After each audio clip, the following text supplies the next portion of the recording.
My experience with Chris Squires was a bit strange. I didn't actually record him. He came into the studio, and I'd just been working with Peter Sellers, and I'd done a Pink Panther thing.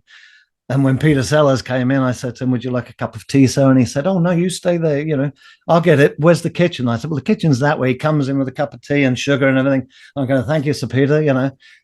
The next day, I'm working with Yes, and Chris Squires came in and he said, "I want a cup of tea. Where is the kitchen?" And I said, "Well, the kitchen's that way, and while you're out there, I wouldn't mind a cup myself." you know? And, and Alan White says to me, and he said, "I'm Chris Squires." I said, "Well, I'm Ashley Howe, and the kitchen's still out there." And Alan White said to me, "Oh my God, you can't talk to Chris like that." I said, "Yeah." He came in with a bad vibe.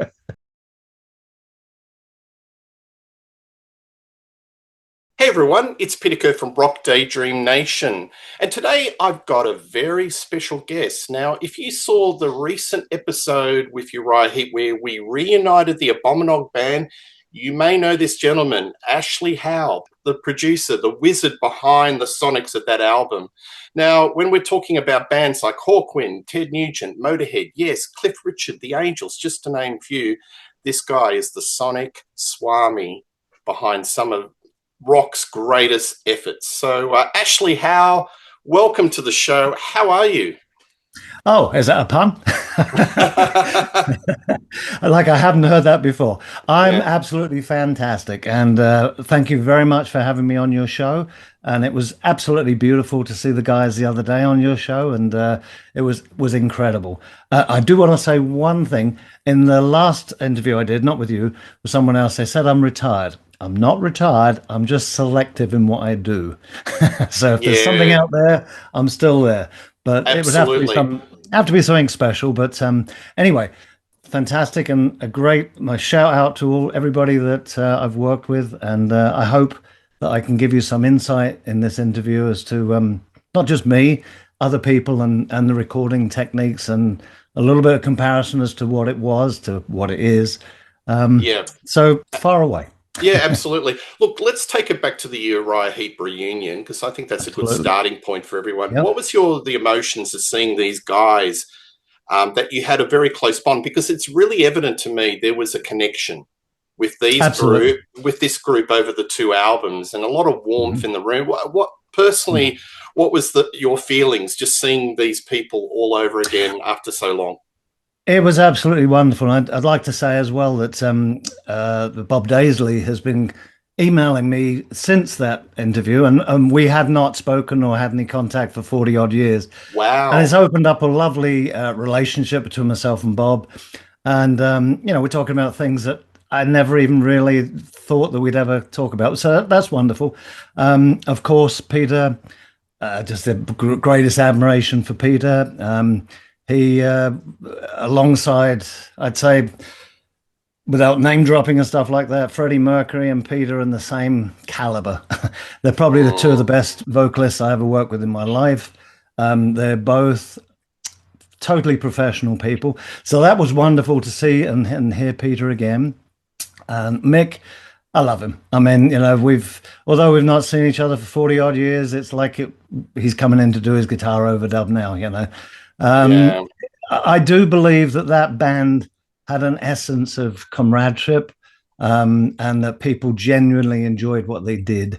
And I think we captured that on those records because, no, we weren't going to let them die. It was not going to happen. Now, I worked with them from 1969 on the very first album, about 14 or 15 albums after that, and produced 3 and it's just, they're not a band that should be forgotten. And I've seen them in venues, one in Australia, and actually, when I was out there doing the Angels, rehearsing the Angels, they played the best I've ever seen them play, and that was like, I don't know, 1,000 people, as opposed to the hundreds of thousands that they used to play to in the arenas. They always gave it the best, and they still do. And Mickey, I don't know why he hasn't been inducted into the Rock and Roll Hall of Fame. It should be. And I think the band offered a lot of good material, and they kept together, as much as they could keep together. Unfortunately, of course, Paul Lee, departing recently, or was a shark and everything. But No, I mean, just truly a sincere bunch of people, no egos, just whatever we need to do. And that's what the album was all about. It was a collaboration of good ideas and we need to move into something a little different. In my opinion, when we did the second album, Head First, I thought I captured more of the actual real band sound in there. Um, and a bit more of the old essence in the second one. But it was a lovely collaboration. I mean, everybody did their best. And like I say, Peter, just an unbelievable person to work with, not only for direction, but just preparedness and giving it 1,000,000% at whatever time of day it was. It was truly a lovely experience for me. And I started off as their T-boy and then quickly became their assistant engineer on Very Heavy, Very Humble. And then, all those years later, we're still doing it. So it's just great. Yeah, well, I mean, you being in part of the Heap camp, you've seen the highs and the lows through many lineups. Just more question about Abominog. Are you surprised that people still seem to talk about this album? Because, as I said in the reunion, it seems to be an album that keeps on keeping on. People keep talking about it. They keep going back to it. Are you surprised? If I didn't have an ego, I'd say no, but it was meant to do that. I mean, we put every conceptual thing that we could come up with as to how we could do it, and I'm not going to say disguise it or plagiarize it from other records or anything like that. It was just a very conscious concept of what we wanted to achieve to get over that bridge, if you like. And people call it the comeback album. I don't think Uriah Heep ever went anywhere. I think it was the helpful album, sort of like what I did with Ted Nugent, for example. I mean, you could call that his comeback album because, as he said to me, it doesn't sound like me, but nobody wants me anymore. And from that, he got success back again and joined other groups and whatever. No, I think it was a pivotal album. And certainly for me, it was something that I could get all the feelings of all the Heap stuff that I've been associated with and kind of like channel those into one direction, interjecting new ideas and keyboards and everything. And the wonderful thing is that John Sinclair joined the band because he wanted to play Hammond organ, and of course there's not much Hammond organ on the Yeah. So but it was definitely a designed concept album, but it was a collaboration of everybody with the arranging and the performances. And I like Bob said, I think he really enjoyed doing those two albums. He really felt that he was part of something that was almost like it was beginning again. I mean, I remember Heap in '69. It had a young freshness about it. It had you had tracks like Melinda and the stuff that was thrown around for different sonic ideas. It wasn't just a balls to the wall type of situation. There was light and shade in there, and that's what I tried to do with that album, but make it 80s. I don't think it's a dated album. I think it still stands up today. I think the songs stand up. I agree with you 100% because there's nothing that sounds like it now, and that's why it sounds contemporary. Because you listen to pop music or music on the radio, there's nothing that sounds like that album and sounds fresh. And I think music genres, it's a cycle. Yes. Like synthwave. So. Yeah, so synthwave is a big thing with the kids, they're going back to the early 80s of pop music. I think AOR is starting to get a little bit of a push, and bands like albums like that are very much a touchstone. So, it was a pleasure to be a part of it. It's a pleasure to still know that people like it and appreciate it. I think to a degree, it is a little timeless, to be honest. Yeah, absolutely. Let's go back in time. What first drew you into record production, and when did you realize it could become a career for you? Well, exactly what happened. And at this point, I'd like to give a little shout out to two of my other friends that we were all in a school group. We were 16 and 16 and a half or something. One's Peter Coleman, who was a very famous engineer, Pat Benatar, Blondie, Susie Quattro, Barry Blue. It goes on and on and on. and my very dearest best friend, Richard Dodd, who has just got resumes longer than longer in your five arms. We at 16 and a half, my friend Peter Coleman was working at CBS as a tape operator, assistant engineer, if you like. Although the tape operator is a very low grade term for what was a really important job in those days. It was a very responsible job. We snuck into CBS. The Hollies were doing a session there. We waited till they finished. We recorded our little thing. And I thought to myself, this is an environment that I feel comfortable in and that I want to do. So I wrote to every recording studio in the world in England, didn't get a single response. So I got on a train and I knocked on everybody's door. And there's a few stories about that. But the last part of that is I went to a place called Lansdowne Studios where Uriah Heep did Very Heavy, Very Humble in 1969.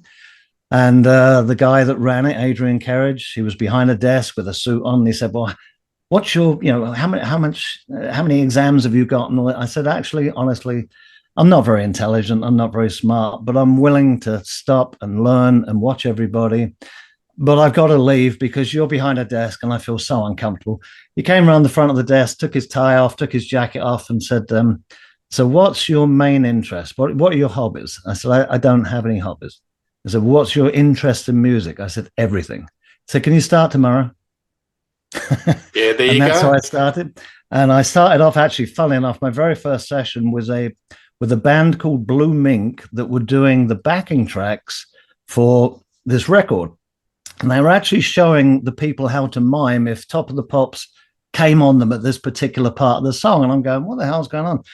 But then I realized that Love Affair in 1968 had done Everlasting Love, which had caused a massive controversy about using session musicians because the singer Ellis was only 16 and he was the only person on that record. But what people didn't realize that Blue Mink, this rhythm section of fantastic session musicians, were pretty much on 30 out of 40 of the top 10 hits. So they were all session musicians. And people were just, miming them. And, it was a whole, I thought, whoa, what's going on? I thought this band was a band and they didn't exist. And then I went into, straight after that session, Uriah Heep. And then that was a whole different genre.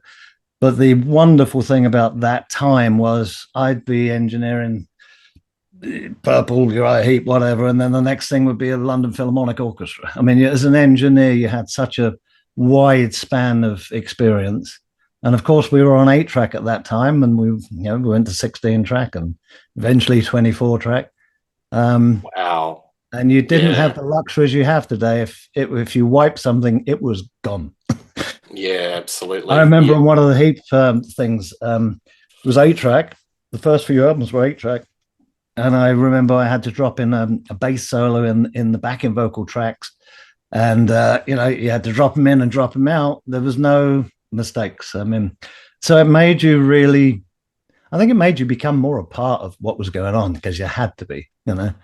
So the assistant engineers in those days were a very big part of the session. Absolutely. And what tended to happen is it moved on to people were being assigned producers because they had a hit record. I'm not going to mention names, but very typically you'd work with Mr. Bloggs because he was on this record. The guy didn't know what the hell he was doing, but the record company needed someone there that they could trust or use their name from a previous success.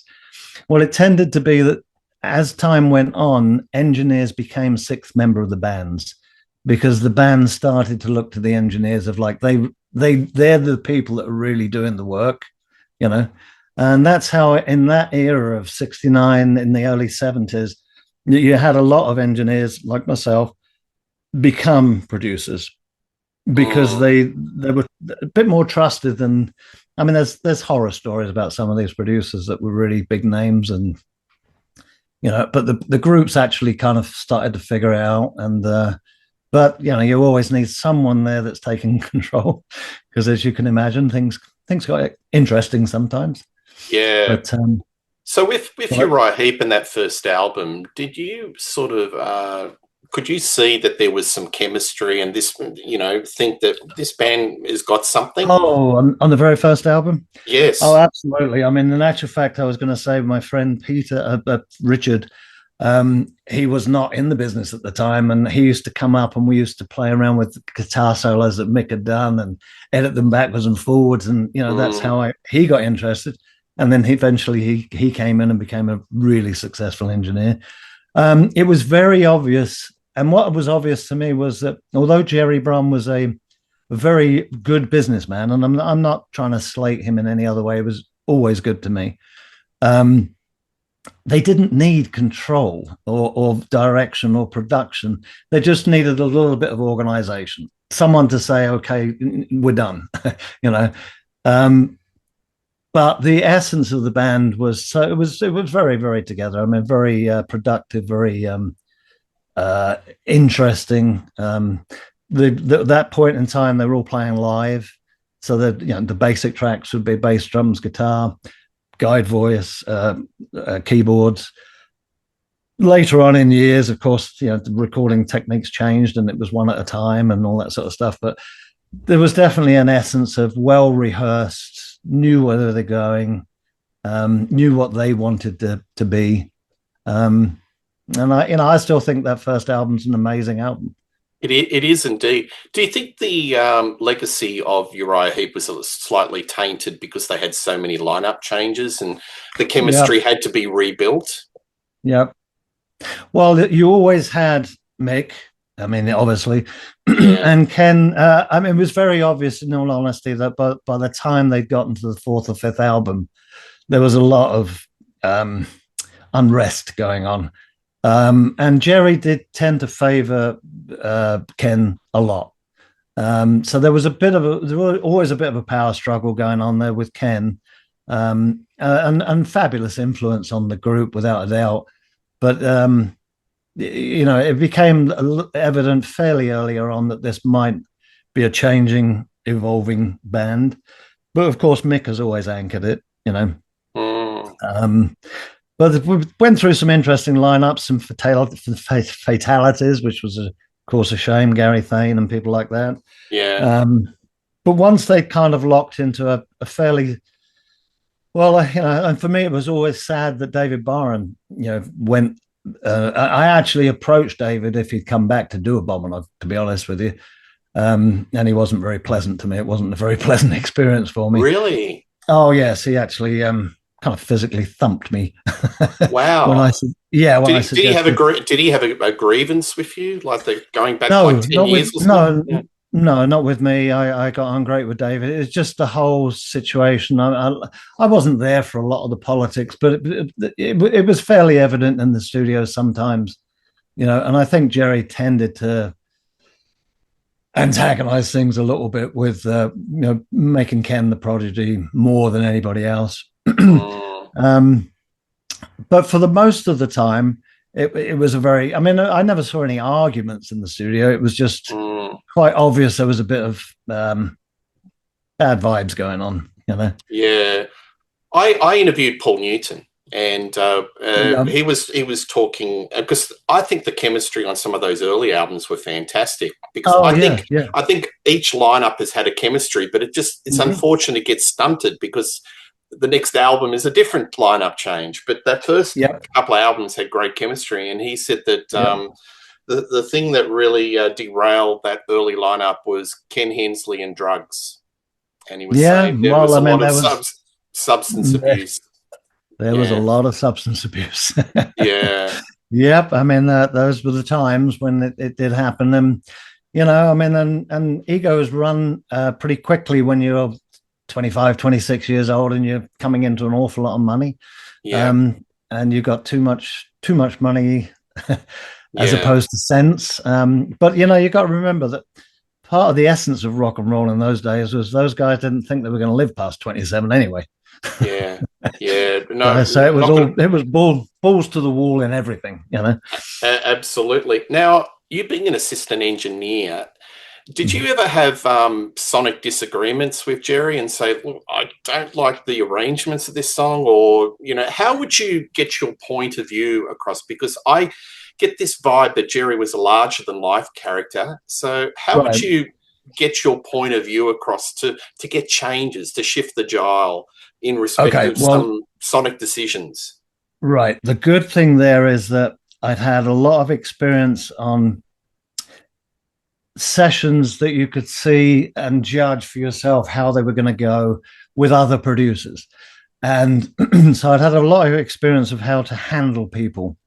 And I think with a producer, that's the best producers to me, in my opinion, are people that listen, that people understand the people they're working with. That's the only way you can get the best out of somebody at that time, if you know the person well enough. Now with Jerry, it was quite a psychological battle, and I showed him the respect that he needed, because you have to understand that that was his baby, And when we did High and Mighty, Peter Gallen was producing, and I have to say, Peter Gallen was a wonderful engineer, and still is if he's working, I'm sure. Fantastic person. And Jerry was very controlled Peter a lot, obviously, but Peter had a lot of respect for him, as I did. But you didn't feel from Jerry that he didn't want to let this go. It was his baby. And when we did High and Mighty, when I played him back the album, the band were all in there, and I played it back in quadraphonic, actually, because I've mixed it in a quad environment. It sounded bloody great, but you could tell. Oh, he came in one day, as a funny story. I got David Barron, and he's singing into the bass, into the large tom-tom.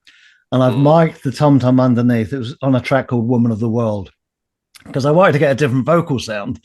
So I've recorded him from underneath the drum. And of course, Jerry walks in and he said, "What is going on?" So we said, "Well, David's doing a lead vocal." He's looking down, he's got his head into the drum, and he goes, I don't know what's happening with this band. And he walked out.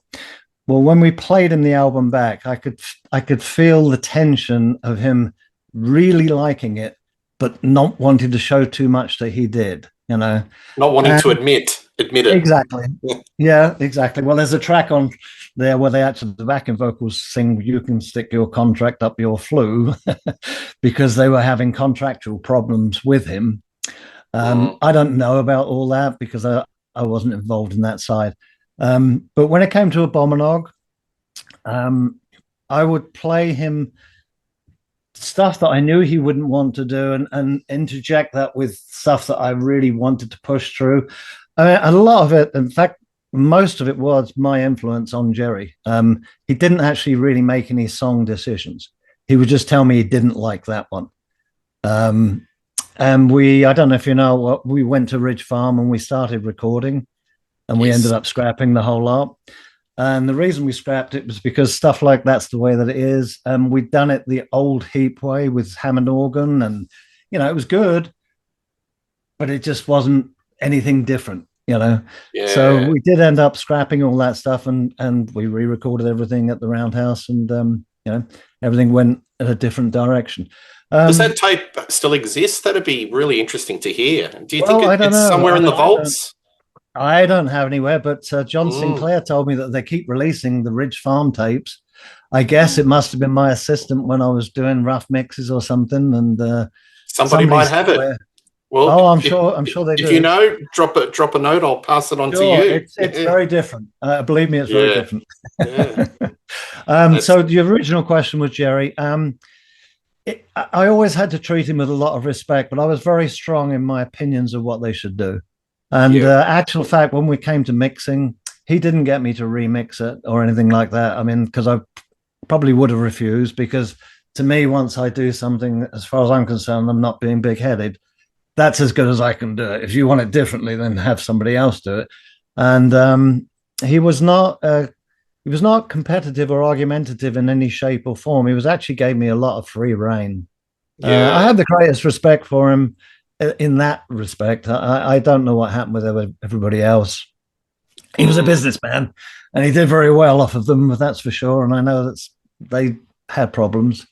But Absolutely. How much in your role is psychology? So I'll put this scenario. The band, they come in, they're lethargic, their Mhm. motivation's low. What would you do in Mhm. that sort of situation? Because you've got to be kind of a team coach. Right. How do you turn things around? I want to get into the psyche of Ashley Howe. How do you Okay. turn that Well, around?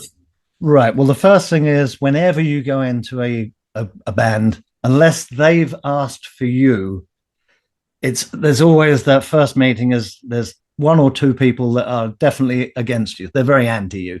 They don't want to hear anything you want to say. And you've got their 13-minute song and you're going to make it into a 4-minute song or a 2-minute song. Hmm.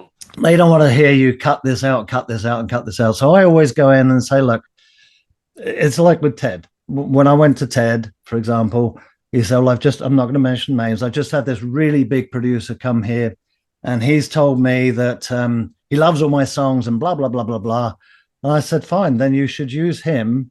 And maybe he's right, but I don't think he is. John Kolodner wants me to work with you, but I'm fine with that. But if you use me, I'm not going to use anybody you know in the band.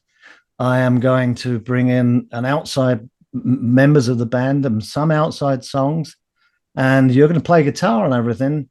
But I'm definitely going to do this. And I thought, that's it, it's done. I'm not going to see him anymore or hear anything. The moment I get back, he said, "When did we start?" And he was absolutely so 100% cooperative. But it was a psychological thing, and I'd rehearsed the band, Billy Squires' band, for a week with all the arrangements. And I brought Ted in and he sat up on the stage and I said, okay, let's do Tied Up in Love, whatever. He starts playing away. And I stopped him and I stopped the whole band because the drummer was playing a different pattern or something. And he kept on playing. And I thought, this is the challenge. So I said, I went over and I pulled his guitar out the amp. And I said, Ted, you got to stop. And he said, well, I can't hear you too well. I've got my good ear facing my amp. So I said, roadies, put the guitar on the other side, put your good ear to me and your bad ear to the amp. And I could tell from Squires' band that was a psychological win, you know?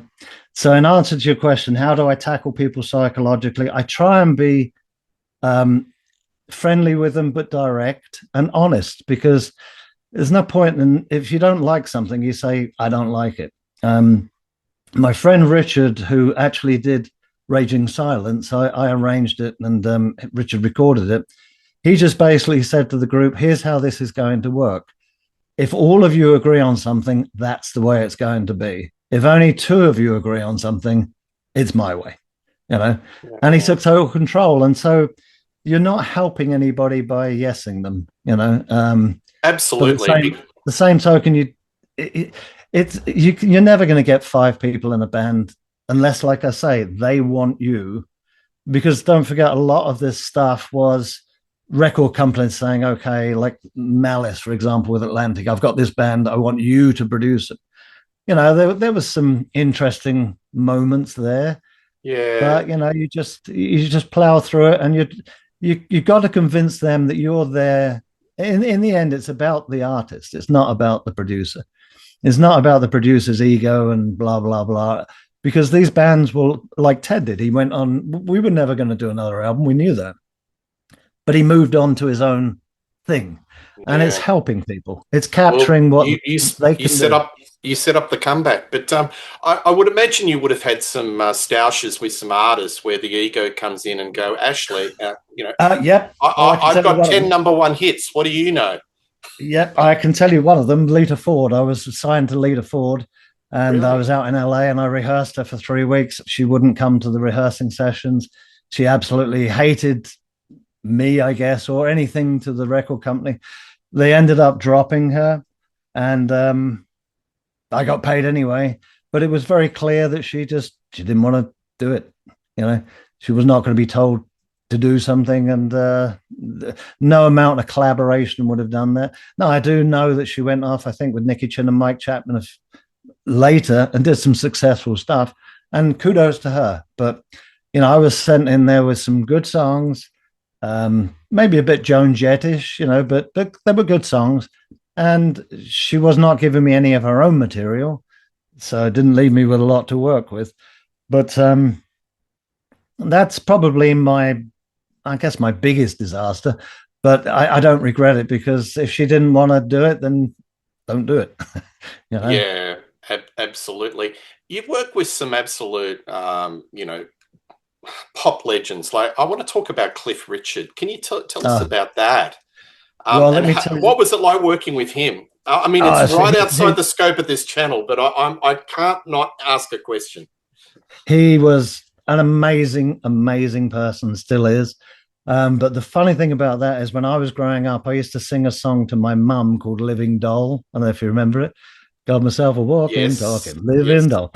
And he was my mum's idol. In actual fact, when she died, I had my platinum "We Don't Talk Anymore" record buried with her.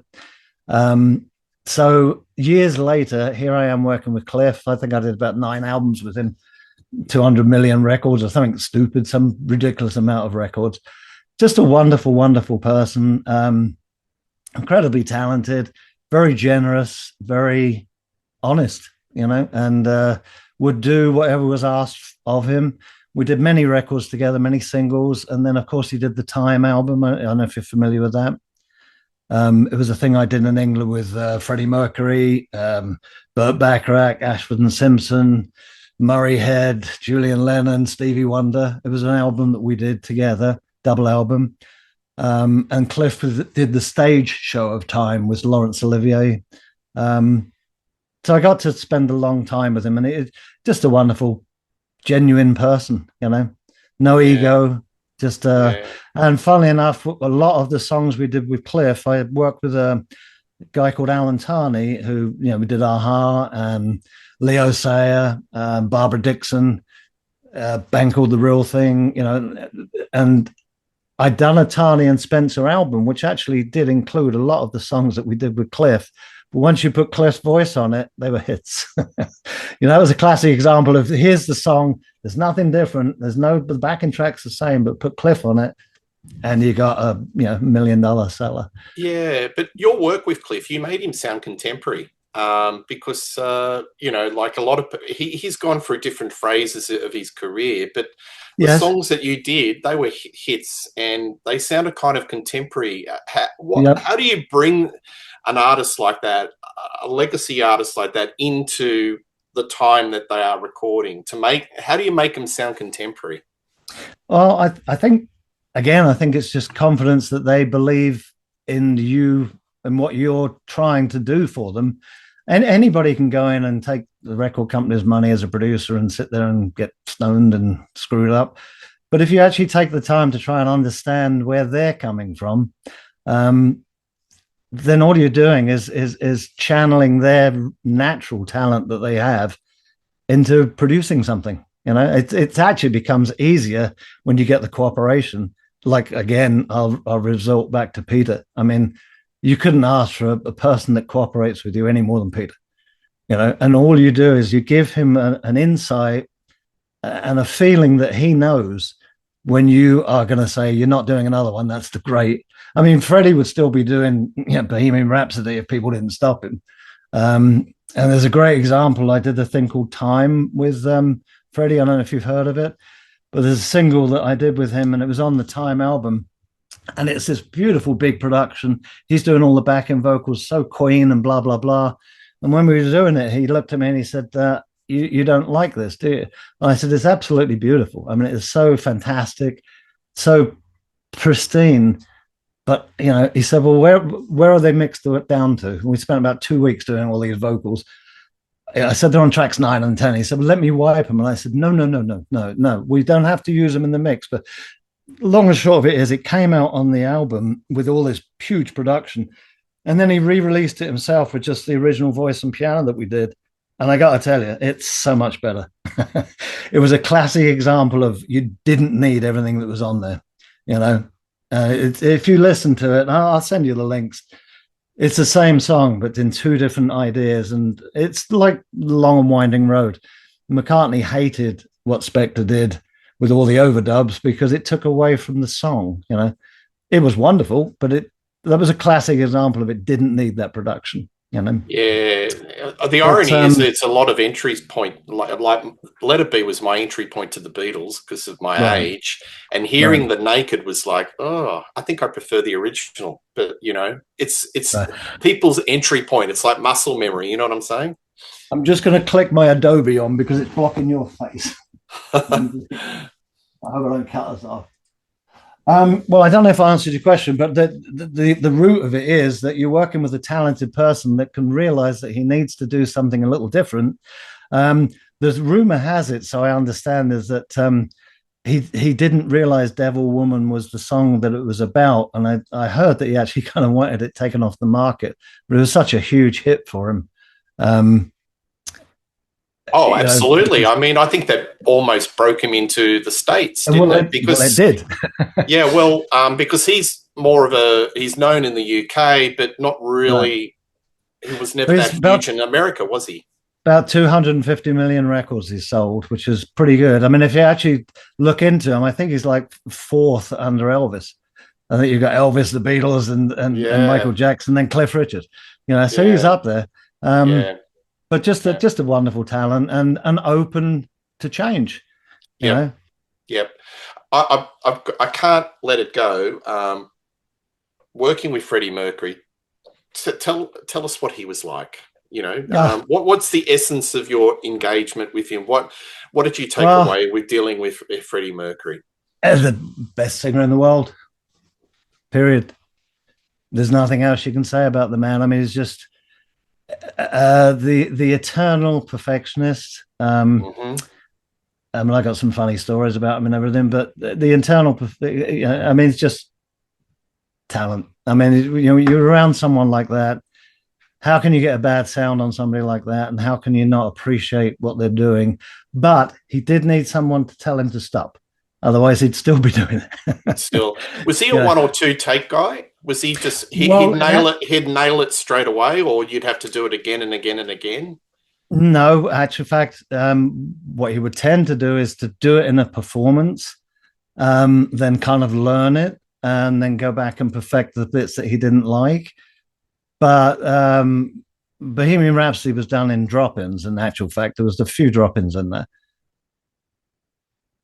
purely because you could feel the way the song was developing, and you kind of knew that there could be just a slightly better, but one or two takes. Yeah, I mean, in answer to your question, was he capable of doing it all the way through? Absolutely, but then he would try and get a different idea. But he came in so well prepared, and he'd written Mm, most of the songs anyway, so he knew mm, where he was going with them. yeah, David Just Byron was another operatic singer in of such. fantastic. I mean, how many takes did he normally do? He was normally a straight through take. Right.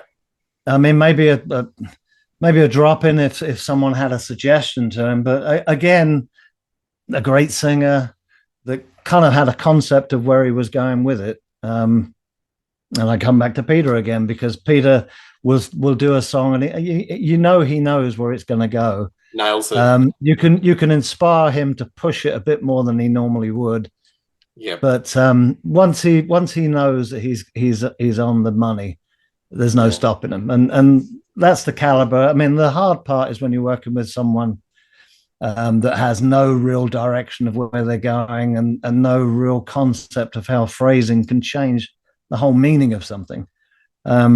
I think I do very well with vocals. I kind of pride myself that I do pretty good with helping people because I can't sing. I think Peter said if I could sing, I'd be good. But I do have feeling and emotion, and if it doesn't move me, then I'm a bit selfish. Then it's not very good, But It's with funny someone you like, say it's funny you say you can't sing. Probably you've got this wonderful internal voice that can well, sing. I have to be honest with you. I don't know. I actually see the finished record before we've even started recording it. If you want the truth, it's just for me, it's a means of getting there. The And journey. it's the journey, exactly. But I already know exactly what I want to get from it, and I know we achieved that with the Abominog. And I think most good engineers, and I'm classing myself as a good engineer, they're all frustrated musicians. You're sitting behind a drum kit, and that's the way, if you could play it, which I can't, that I would want to sound.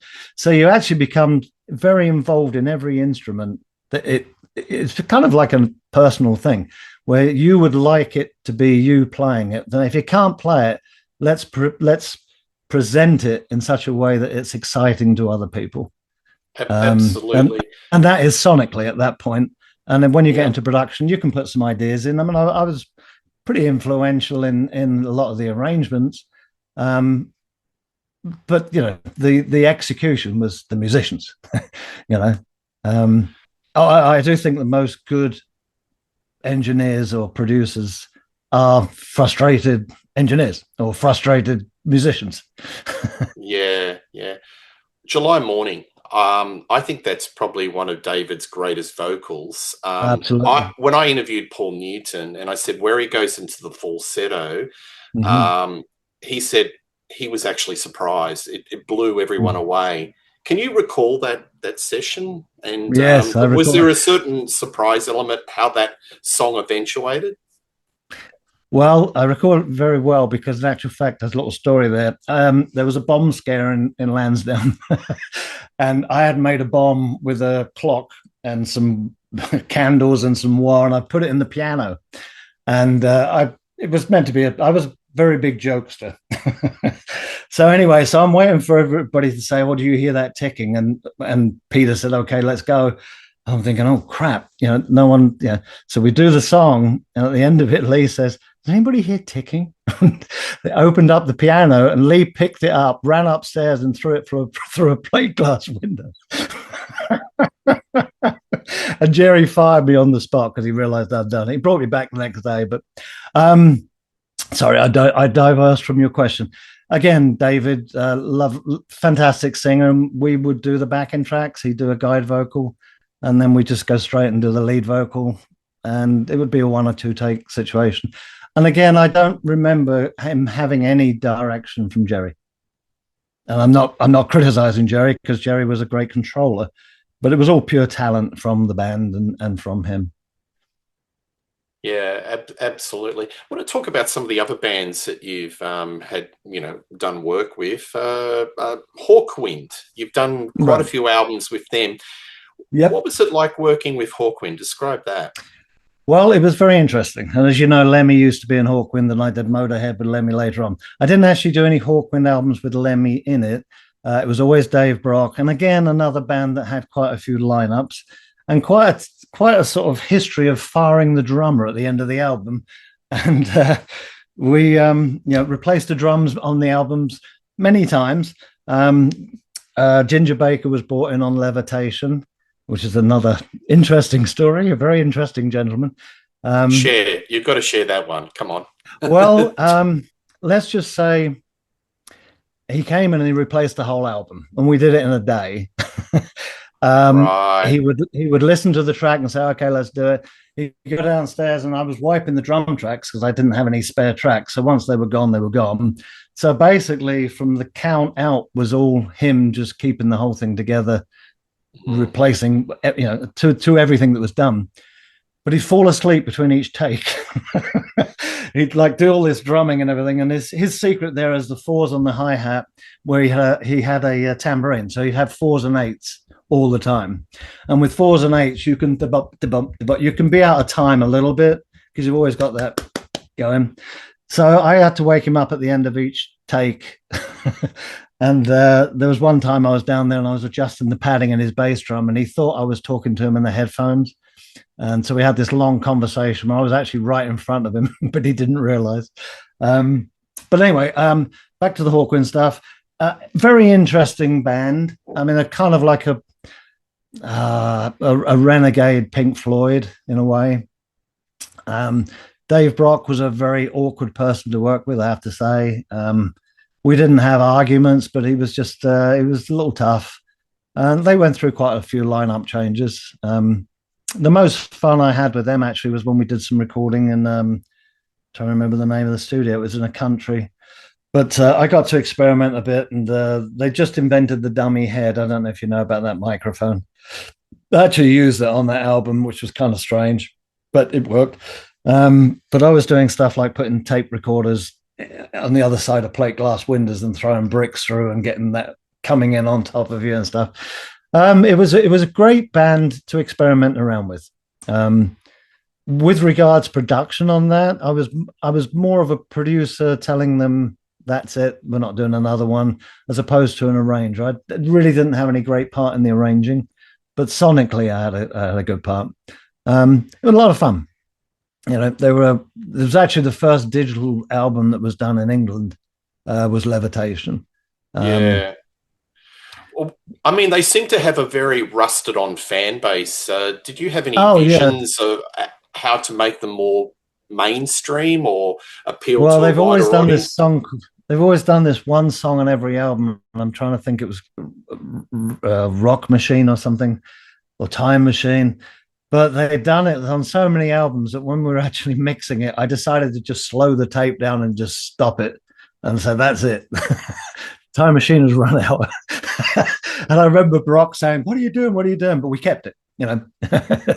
But yeah, I mean, he's definitely, I mean, I'm not trying to sound bitter towards him, but he was quite an awkward person to work with, definitely in control and didn't want to share any control. Speaking of awkward, what about Yes and Drama? Was there any drama on Drama? Pardon the pun. It was fairly, and it was a shame. In all honesty, I loved Yes and all that sort of stuff. Steve Howe was an absolutely fantastic person to work with. I mean, I did all the guitars, and he brought over 100 guitars into the studio and 13 amplifiers, and we tried every guitar on every overdub and every amp. And we ended up with John Mayall's guitars for a Vox AC30, and that was it. Thank you very much. Oh my God! Seriously? But he said to me, but he said, I mean, the whole wall was lined up with guitars. He said to me, "This is the first time I've ever had the opportunity to try all these guitars." So it was but it was very. It could have been a Steve Howe album. It could have been, a keyboard album. What happened there was I did all the guitars and vocals and stuff, and another studio was doing all the keyboards. And when they came to put it all together, it was four solo albums. So it was obviously the beginning of the end. I think it was the end of the end for Yes, which was a shame because I loved them all. But there's one little story about Steve, which is amazing. He came up in the control room, and I wouldn't say I think he's the best guitarist in the world, but I think he's technically an amazing guitarist. And he came up and he said, "Can you put the tape at half speed?" And I did.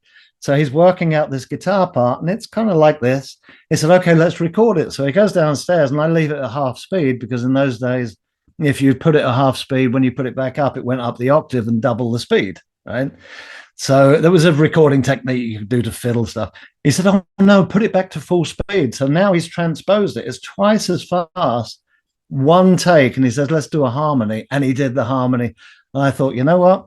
That is fantastic. I might not like it, but as a guitar technique, that is absolutely wonderful. On a personal level, did you like how Yes had that direction with Owner of a Lonely Heart and that? I thought Yes were an amazing band, and I wish I'd worked with them earlier. I mean, that's the only thing I could say. I thought everything they did. I mean, they're so comparable to Rush and people like that. They were just great and totally unusual in the way they did all their records. Like I said, I didn't record the basic tracks on that. It was done by Hugh Pageant, who used to be my assistant, incidentally, at Lansdowne, before he went on to being a multi-mega star. All I did on that album was the vocals and all the guitars. But it was very obvious that there was dissension in the ranks, that they wouldn't. And then years later, I was asked to do Asia album. And of course, there was John Wetton, who was in Uriah Heep, and yes. he really wanted me to do the album. Kolodner wanted me to do the album. Steve Howe wanted me to do the album. So it was a bunch of people that I was really looking forward to working with. But again, I was doing, actual fact, I was to go off to do the Angels, rehearse the Angels in Australia, who used to be the Angels, and then they changed it to Angel City. And they had 2 songs. And when I came back 3 months later, they'd been in the rehearsal studio for 12 hours a day, 7 days a week. They still had 2 songs. And it was so obvious it wasn't going to happen. I think John Kolodner had said to me, "Well, this is going to make you a lot of money," and I said, I don't want to spend. They wanted to spend 2 or 3 years in the studio every day, and I said, I don't. At this point in my life, I don't want to do that, and I don't think they're ever going to go forward. And I think they went through like 6 producers and hundreds of slave reels, and it didn't really happen. So it was kind of a blessing to me, but of course it was Kolodner's gift to me because that was his baby. Yeah, He wasn't too friendly with me after that. absolutely. Yeah, let's segue to the Angels because to me they're one of my favourite live Aussie bands of all time, and it goes into that category. I've done so many shows on my channel about bands that should have been much bigger, and you did the 2 Minute Warning album, 1984. Tell us about your experience with the Angels and maybe your take on why they didn't break much bigger. Well, I'm not too sure that that I made the correct decisions for them, but I made the decisions that they wanted me to make, which was I didn't know them at all, to be honest with you, before I went out to Australia to see them play. And they said, "Oh, we better put a gig on for you." And just like at the drop of a hat, they organized it. There was like 15,000 people there, 20,000 people. And you guys love your beer. I was wading through the beer cans. We do. And they had this persona where they didn't move. They were very like ZZ Top. They had a following that recognized them for who they were. And obviously that would have been you as well. But again, they wanted to record in America. We did an A&M situation, and they wanted to be different, but they weren't quite sure the crossover of whether the fans would go with them or not. So it was it was probably one of the only albums that I produced and had a lot of influence in, where that was what they wanted to do. So what I try and do is I try not to change the artist. I try and work with them, develop them, capture the best they can do at that time, because they're going to move on and they need to support this thing possibly for the rest of their life. Uriah Heep are still playing Gypsy.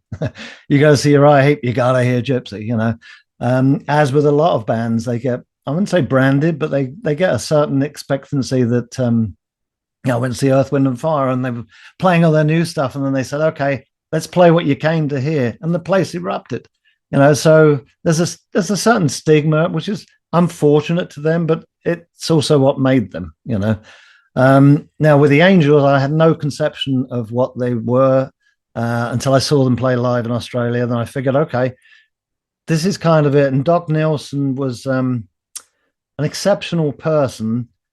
And he was very inspired because when we came to, I did all the rehearsing in Australia.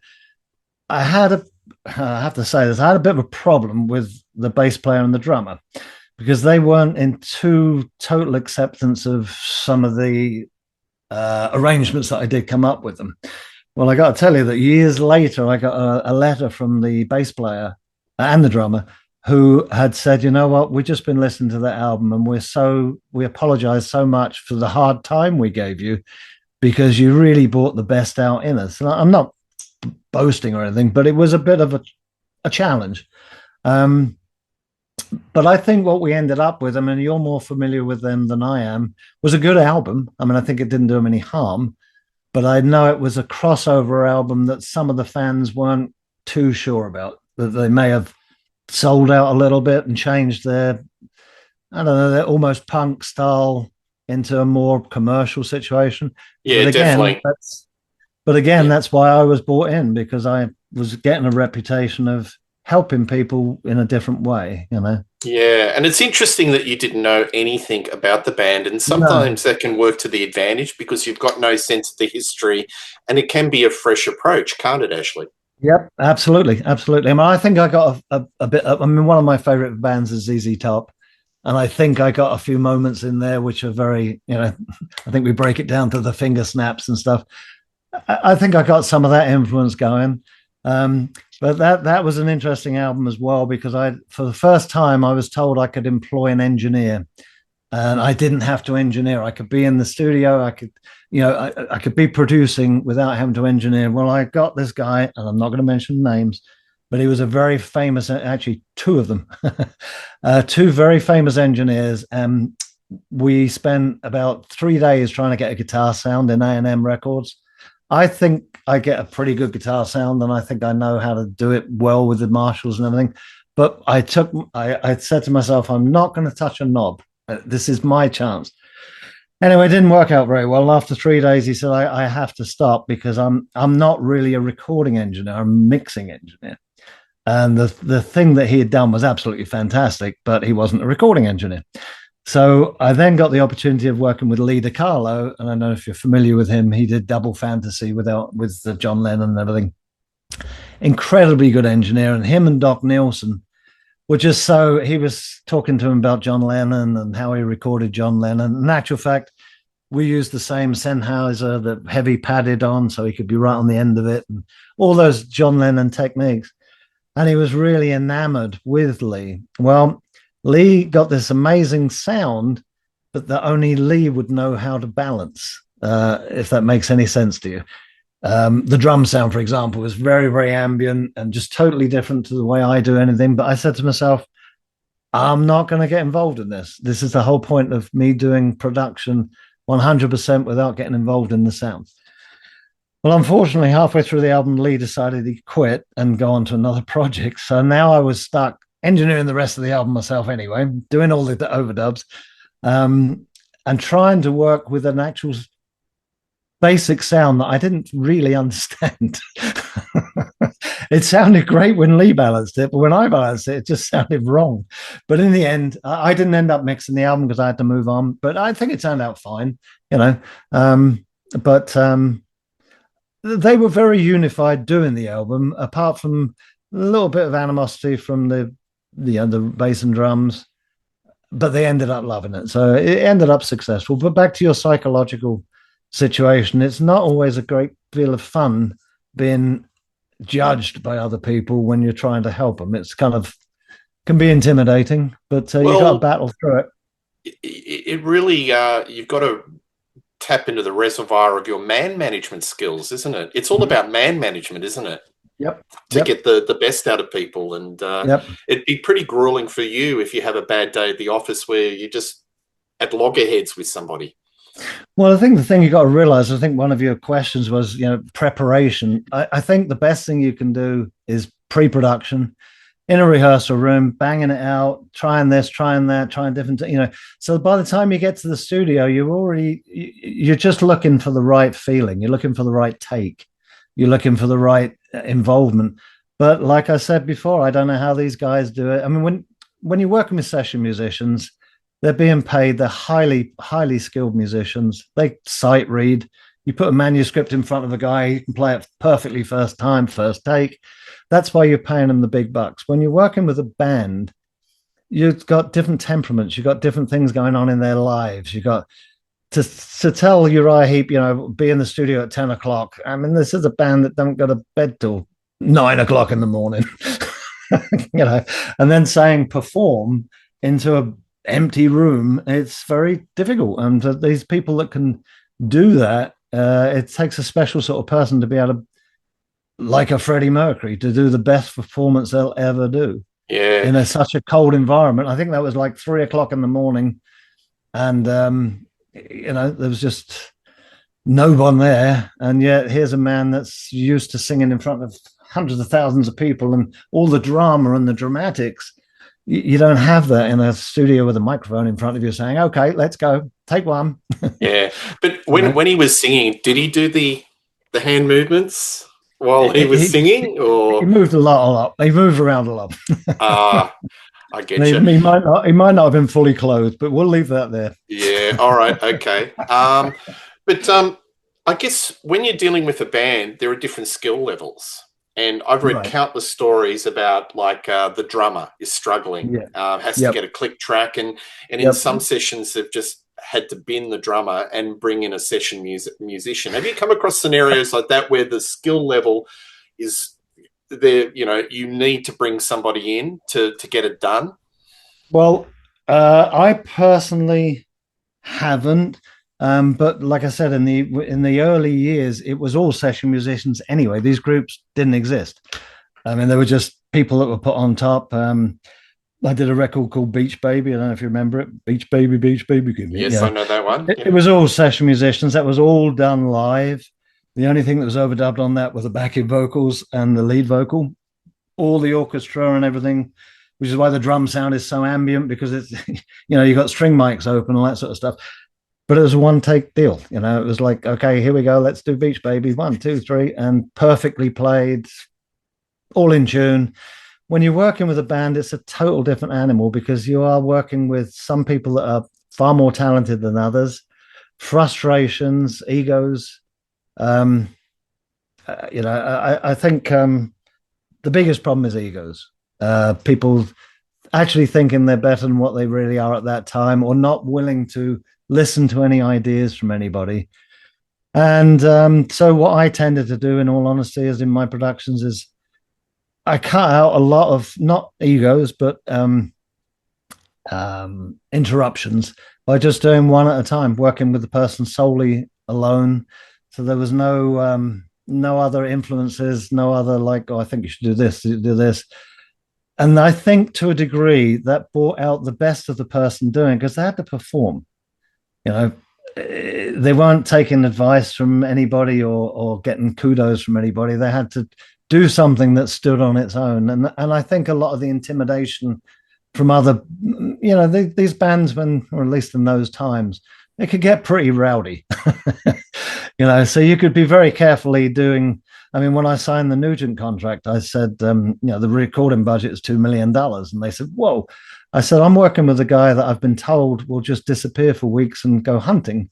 I can't have the studio booked 12 hours a day and wait for him to turn up. So I don't know this man.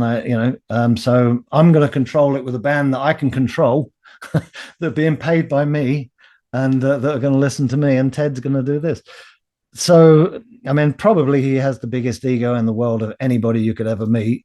But he is Ted Nugent, and I got some funny stories about Ted. I love him. He was larger great. than life. Well, the first day in the studio, we're in the record plant. There's me and the assistant. He comes in. I always have the guitarist in the control room. So he's got his 200-watt Marshall head out there, and so we don't talk. So I'm thinking, okay, it's a little bit strange, but that's all right. Maybe this is. So I put on the first thing, and he starts playing away. I stop the tape and I say, okay, Ted, can you tune? He takes his revolver out. He drops all the bullets. He puts them in one by one. The assistant has dived under the console, and he snaps it like this. And he said, what? I said, okay, asshole, you can load a gun. Can you tune a guitar? And he said, no one has ever talked to the Nuge like that. And I said, well, I'm getting divorced. I don't give a shit. So shoot me if you want, but tune the guitar and let's start. And we had a great relationship. He was only there for 4 days. I did all his work in 4 days, all his vocals in 4 days, and he had a spittoon. And I give him a little bit of instruction, say, how about Ted on this? Why don't you blah, blah, blah.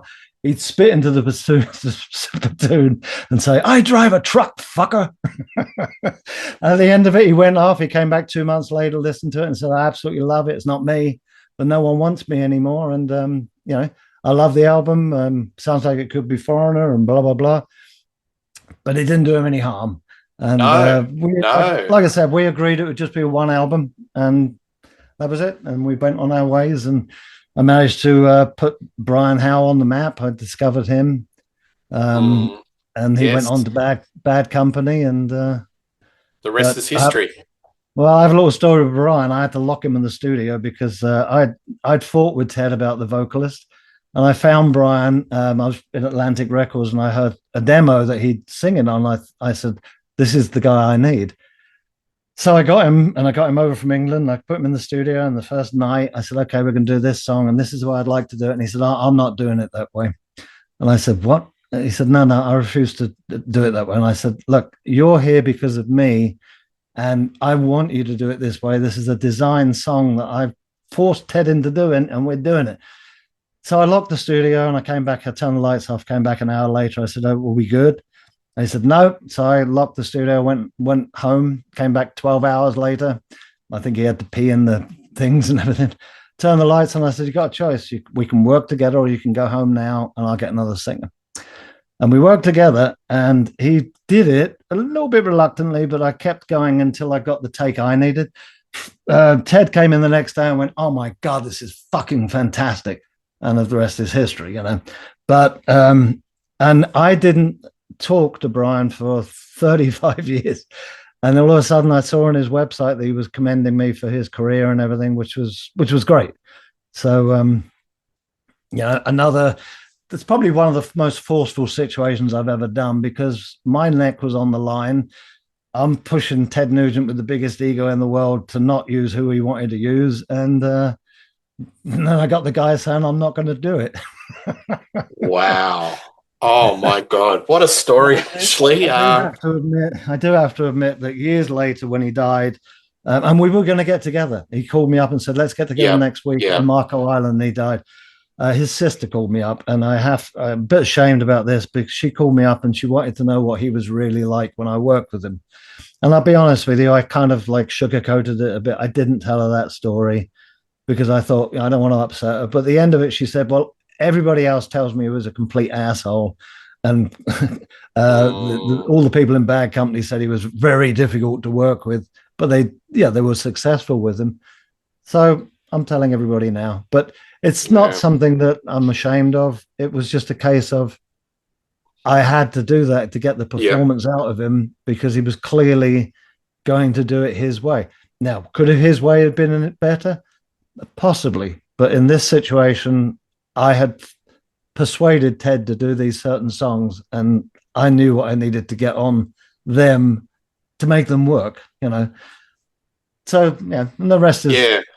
And this is an example where, you know, you heard the finished song before you actually recorded it. You've got to reach that position. Yep. I've got to talk about Motorhead. What was Lemmy like? Is there something that you can tell people about Lemmy that they may not know? Well, Lemmy was a little pussy. All right, that's a first. Guy. He's a lovely guy. I'm just nipping back to Ted real quick. There was a thing where I had Ted in one rehearsal room and Ozzy was in the other. And so I went into Ozzy and said, you got to meet Ted. And I said to Ted, you got to meet Ozzy. And they said, you kidding? That guy's crazy. I'm going, well, you just bit the head off of a dove and you don't want to meet Ted. But both of those people were totally different to what you know them as. You know what I'm saying? Ted was this wild man and everything. He didn't do drugs. One of the most fittest guys in the world, best hunter in the world, just with the total perspective and the best rock and roll businessman in the world. You know, but you'd expect him to be this wild guy and blah, blah, blah. He was when he played his guitar and he's the all-American person. But in reality, he was slightly a different person as Ozzy was also. Did they meet or they didn't meet? They didn't meet, no. And that was the irony. Wow. No. They'd refused to meet each other. They were actually dubious about their own reputations. And so they're within a couple of meters of each other and they didn't want to meet each other. Yep. Okay. I couldn't get them together. Wow. But with Lemmy, back to Lemmy, when we did Motorhead, it was a great experience. So the first take, we're down there and everything, and they were very kind of difficult to record because Lemmy played very, very loud. And as you know, he strummed. He didn't pick, he just strummed. So it was kind of difficult to get clarity. But anyway, I sort of muddled through it. So the first playback we come up and we got bass, drums, guitar, and I think we did a rough vocal, but you couldn't really hear it because the volume was so overpowering. So I'm doing the first playback on Overkill, and Lemmy goes, stop. And I stopped the tape and I said, what's wrong? He said, the bass. I said, I'm thinking, maybe he didn't like the bass sound and blah, blah, blah. I said, what's wrong? He said, I can hear it. I said, well, of course you can. It's only bass, drums, and guitar. I'm not that bad an engineer. He said, no, I don't want to hear it. I said, well, I don't want to hear it either, but it's there.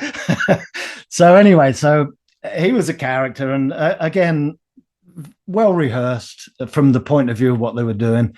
But one day he went out, and I went down to play his bass guitar, and they did so much speed.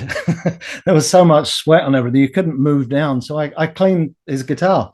He came in and he tried to play and his hand slipped off the end, and he went and got axle grease and put axle grease on the guitar so he could play it again.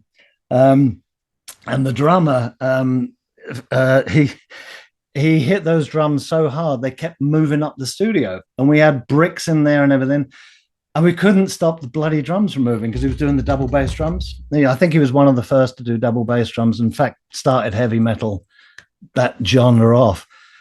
So in the end, we got so frustrated. He said, hang on a second. He went outside and he got 2 6-inch nails and he nailed his drums to the floor. And there's one thing, I think it was No Class. He's doing the count and he goes, 1, 2, 3, 4. So I said, whoa, what does the count have to do with the speed of the track? He said, well, when you hear 4, just go for fucking hell to leather. But he was Fast Eddie. I used to have to wake up with a broom because he would fall asleep. And when he woke up, he was very violent, very hitting. So I had to hit him with a broom and he'd wake up trying to hit me. But very interesting band. But I did actually say to them, I can't do any more albums with you because I'm not being rude. I'm used to getting good sounds on things. I mean, I was an engineer that came from doing philharmonic orchestras into this, into that. But I said to them, but, your music to me, I hate to use the word crap. It's kind of crap, but you've got the crap market cornered. But I can't really do anymore. I did Bomber as well, which I never got the credit on, which I don't understand. Maybe it's because I told him that. But no, I mean, he was great. Lemmy was Lemmy. Oh, first No Class, we had to have him sing it 30 times because he actually came in. He had a 4-octave voice. So when he spoke, you had like 4 octaves going on with all the stuff that was in his throat. He came in to sing this thing and it came out as No Class. It was like, whoa. So we kept singing him until we wore his voice out. And the final vocal on that is about take 32. Not because he couldn't sing, it's just it didn't sound like Lemmy. But yeah. Well, a lot of people say that's their best album, and I think it's a great album. So whatever you did was, pretty spick. Yeah, I think it's been inducted into being one of the top 100 best albums, blah blah blah. Yeah. My role on that was engineer. Jimmy Miller was producing it in between sleeping. And of course, Jimmy Miller was a very famous guy, and I was asked to do a segment on Jimmy Miller, and I refused to say anything bad about the man. I mean, he'd done some fantastic things. Did he go off the rails a little bit? I don't know if you know or not, but he did produce some stuff on Uriah Heep. But he set fire to himself, and we had to put him out with a fire extinguisher because he put his lit pipe in his pocket and didn't realize. Oh no! Those were the other sides of production. Yeah. So I was asked to do a segment on him, and I said, I'm not going to say anything bad about the gentleman. He did some wonderful music. Maybe he went into a bad habit in later years, but let's face it, when you work with bands like the Stones and stuff like that, and all credit to them, you've got to be able to keep up with them. Yeah, I understand. I've got a question for you. So in the 80s, production was really the $1 million. And it was all very multi-tracks, spending days, hours, maybe just on one bass line or a guitar note. Yep. I'm talking about Mutt Lange and like Hysteria. Yep. What are your views on that? Do you think production was going in a direction that you didn't like? Well, I think I might be correct in this, but I think Night of the Opera was the most expensive album ever made, and that changed the whole premise of the contracts in the recording industry. They then made it that you get royalties after recording costs are recouped. I think that was the last album that happened on, because that was, I think at the time, the most expensive album ever made. Because of that, they would come in. I mean, Freddie would come in and he'd disappear for 2 or 3 days. And I got a little story. He was sitting at the control, and one day I came in, and he was painting his left nail polished black. And I said, "Oh, hi, Fred. Would you like a cup of tea?" And he said, "That's it. Call me a cab." I said, "Okay, you're a cab." And he didn't come back for 3 days. So, about 3 days of recording studios booked 24 hours a day adds up. So I'm pretty sure that after that album, that people got smart and they started saying after recording costs are recouped. So it did change after that.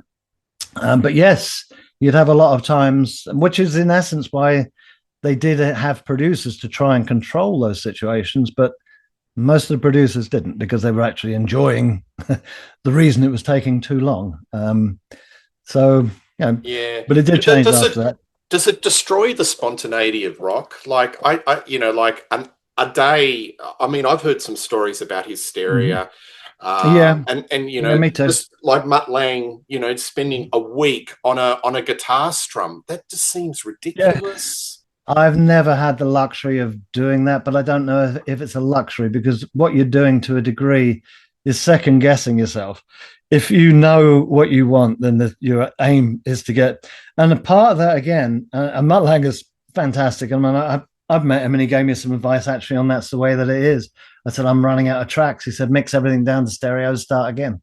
It's fantastic. And I've heard the stories of people wanting to sue him for taking too long tuning and stuff like that. But you can't take away those records the way they are, the way they end up. Oh, they sound They're wonderful. amazing. Yeah, Oh, they they're sound. amazing. And then maybe in his opinion, again, like I say, from my perception, I came from an engineering situation where you had to balance, and most of the stuff we did was straight to stereo. I mean, we do albums where they come in and full lineups. We'd be multi-tracking them, but I'd be mixing at the same time, like Molitor mixing it. That's what they'd release. They wouldn't even bother to come back and release it, to mix it. So we got to learn how to balance drums in stereo without having them on 28, 30, 40, 50 tracks.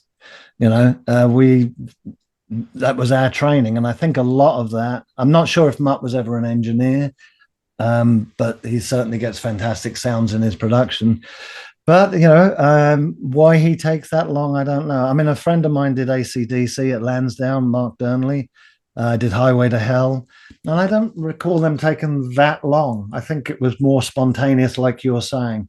I don't know. It wasn't on the session, so I don't know if there were awkward situations where people weren't cooperating totally, or don't know. I don't agree with it. I mean, to me, you capture, and I don't like ironing things out and taking the performance out of something. I'll buy a few pops if you've got that performance, but if you go back and get that performance, it's meaningless. So that's the hard part about being an engineer and producer. You've got to switch off with the technical side and just make sure that you're capturing what you need to capture. Otherwise, it's a waste of time. But I've heard the stories. I don't know if they're true. I heard that on Foreigner, he wasn't happy with Jukebox Hero because he made him sing it over and over and over again with drop-ins and then told him to learn it and come back and sing it. Now, if that's the truth, that wasn't a bad way to produce somebody because he's got to come back and do it in one go. Because when you do it live, you're not going to drop it a key. They want to hear you at the top of your head screaming that shit out. So again, I wasn't there, but I think you can't. His success and track record outweighs any bad things about that are said about him, in my opinion. Yeah, absolutely. Appreciate your take on that. Are there any bands or albums that have come out that you go, "Oh, I wish I could have produced or engineered that"? Adele. Yeah, Adele. I mean, yeah, that's the first one that comes to mind. I mean, yeah. The what a Voice. Is it The wonderful Voice? Yeah, persona. yeah. I think I could have got better piano sounds than they got. You always Right. kind of, you hear the piano. It always sounds like I don't know. It doesn't sound like a grand. It sounds like an electronic thing. But the performance, uh, I can get involved in anything that is done well. It has to be done well. I just don't buy generic stuff that anybody can do. I think that's a waste of time. There's not that much music that I will listen to now and say I wish I could do it. And like I say, I'm retired. I'm not retired. I will do Mm, something I'm interested in. And I think the era that we came out in was so much progressiveness going on.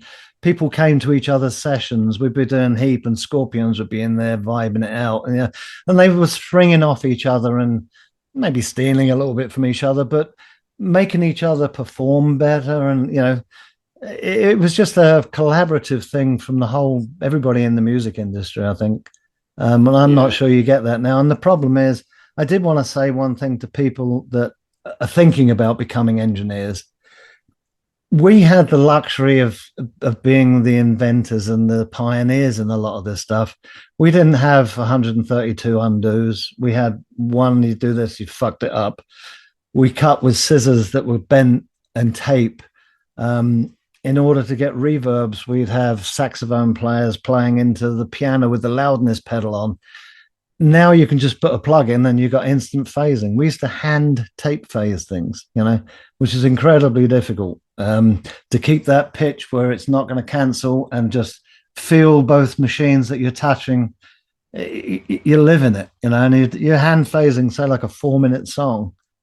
It goes out, there's no dropping in. You got to go back to the top and start again. So the way that we were trained, I just wish anybody coming into the business now wouldn't just jump for that drum sample. Go out and record the bass drum, get the mic positioning correct, get the feel of the room correct, listen to the drum that's being played. If you listen to the documentary on Zeppelin 2, where they recorded on Zeppelin when they recorded at Headley Grange, that's the real Bonham drum sound. That's 2 mics at the top of a stone staircase, because Page wanted the sound to travel. Everybody else was close micing the drums.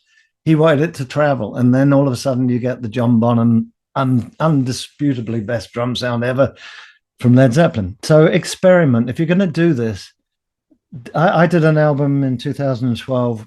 I was called in by John Sinclair. It was a band called Estrella. And it was all on Pro Tools. And personally, whatever. But the guy I was working with was about 25 years old, an absolute Pro Tools expert. And he kept saying to me, you can't do that. You can't. And I kept saying to him, no, you can, but you've got to understand why you're doing it. And I'm doing this, if it was cascading compressors or whatever it was, and it was totally out of the box for Pro Tools. And it ended up sounding like an analog album. And the kid kept saying to me, how are you doing this? How are you doing this? And I said, because I know what it should sound like. But you got to realize these kids, most of them, they don't know what a real instrument sounds like anymore, and especially with this AI that's coming in. I mean, my God, that makes things so easy. My advice to them is go back to experimenting, use sonic sounds to try and capture what it is you're recording, I mean, probably the hardest thing to record is a bass guitar. When I was working with Purple on something, we had the candle about 12 feet away. And if that candle didn't go out with a lower E played, the gear wasn't loud enough. Well, that sounds fantastic in a recording studio, but try and record that. A bass standing wave is very hard to record. Yeah. So you get used to mic techniques and what mics to use. And I was doing an album once in Arizona, and this school came in. They were a college for audio engineers. And one of the guys said, oh, excuse me, sir, I really like your bass drum sound. What microphone are you using? I said, I'm using a Valve 67, sorry. He said, you can't use a Valve mic on a bass drum. It has to be a dynamic. And I said, who said you can't? And he said, well, in the book. I said, but this is what you need to do. Forget the book. If you're using a very sensitive microphone, you lick your fingers, you get them to hit the bass drum, and where you don't feel the wind is where you put the mic. And you can have the most sensitive microphone in the world in that position. It's not going to blow up. So back to your question, do you like the bass drum? I love it. Well, then throw away can't. And I just like to convey that to kids that are maybe coming into this now. It's great to have the tools that you can work with, but try and go back to some original ideas. Mic things up off of glass reflections. Go and listen to the way something sounds in a bathroom, and you get those claps going back. And, it's just, that was what we had to do because we didn't have any of this stuff. We had an echo chamber, and that's about it. And we invented everything else. I think at one point I was interviewed, and I said on the Nugent album, in my opinion, the Beatles did everything. I mean, they kind of ruined the music business. They covered every genre. They covered every music, every musical instrument, every attitude. Each song was treated differently. They were such artists at taking a song for a song. And then you have other groups that are very stereotypical, and they sound great, but you can know it's U2 if you hear ding, ding, ding, ding, and they, kudos to them, beautiful records, blah, blah, blah.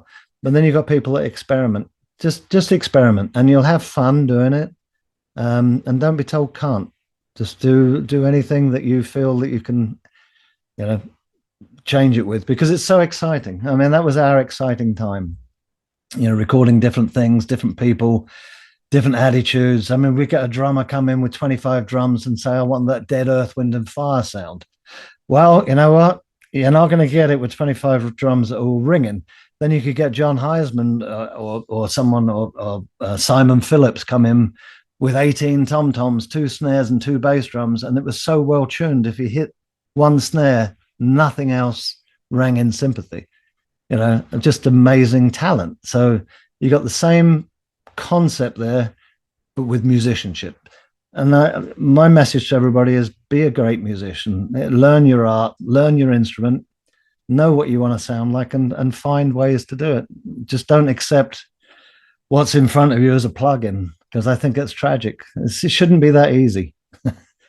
The engineer should have to work as hard as the performer. Absolutely. And some very sage advice. I think nothing beats organic, real instruments.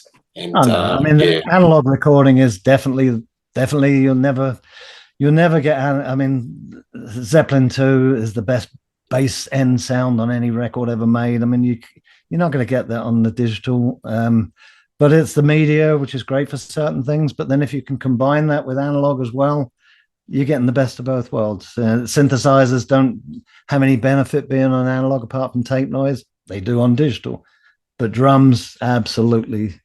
And I'm pretty sure Matt does it that way. I think he uses the analog and the Pro Tools in combination.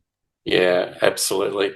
Look, Ashley, it's been so wonderful talking to you. I want to get you back on the show again, because I think we've just barely scratched the surface. You're a man of many stories. You're a man of many stories, and well, if nothing else, I got some stuff. But I mean, I spent a lot of years, and I think most of the commercial stuff I did has been multi-successful, millions and stuff. But my experiences have just they've been memories, and they're great memories. And just to branch back to Uriah Heep, Abominog that was me not being a T-boy in 1969 or assistant engineer and running and getting something for the store for them. That was me being one of them, and I always wanted to be one of them. And I got my opportunity, and I think it worked well. Absolutely. Well, it's a pleasure to have you on the show, Ashley, and love to get you back on. So, well, I got many more stories if you want them. Absolutely. Ashley Howe, wonderful to get you on the show. Folks, please check out, I'll put the link to some of Ashley's stuff that you can sample, and please like and subscribe to Rock Daydream Nation. Once again, Ashley, a pleasure to have you on the show. And my pleasure. Thank you. See you again. Good luck, everybody. Enjoy engineering. It's fun. It is. Absolutely. All the best. Thank you. Bye-bye.